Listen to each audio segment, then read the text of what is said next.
So, who am I talking to here? I am Rebecca, your sister. I'm Annabel, by the way. And what are we making? Well, what did you make? I didn't do it. I made Easter-themed cupcakes with white and milk chocolate chips, a chocolate buttercream nest, vanilla buttercream flowers, mini eggs, and little sprinkles on top. Delicious. Can I just say, I'm sorry this isn't really Easter anymore. I lost my voice. Back to the cupcakes.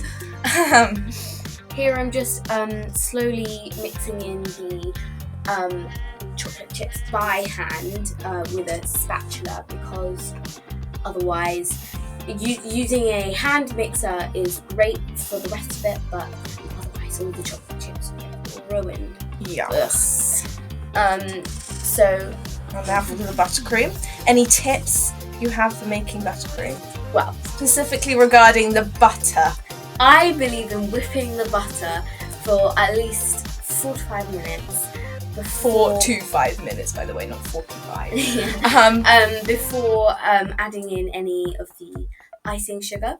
It makes it fluffier and nicer. I personally think it's not necessary, but we agree to disagree. There we are. And then And- tips with adding in the icing sugar? Adding in the icing sugar in 2 parts with a sieve, technically. Okay. And I would say that here it's a bit confusing, but I whipped up the butter first and then split it into 2 parts to make the 2 different flavoured buttercreams. And one of them you add in vanilla and blue food colouring, and the other one you add in cocoa powder. And then add a bit of milk into both as well. Yes, a bit of milk just to loosen it up. And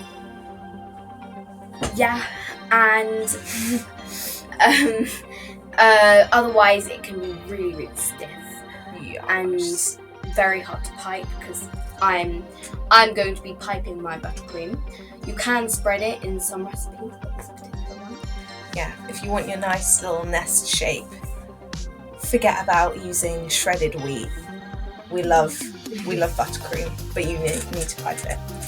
Why are you using the clips here? Well, I'm using the clips to make sure that all the buttercreams will just splurge out black. And here I'm poking little holes in the chocolate buttercream to make that sort of twig effect for the nests. And here I am practicing using a Russian piping nozzle. That's what gets you the pretty little flower shape. Yes, pretty flower shapes. And I do have a tip, which is if you're using these Russian piping nozzles, it's very useful to have slightly stiff buttercream. Yeah, I've So heard maybe that. add in a bit less milk, which is why I did add a bit less. Heard they're quite difficult to use. They are, so that's why I was practicing to get used to it. And then you're making your final cupcakes now. Here's the You nest. can see the nest effect. The nest effect and the flowers. And what sort of sprinkles did you use? Well, I actually used multicoloured. Beautiful. And that's that. Thank you for watching, and please follow my blog.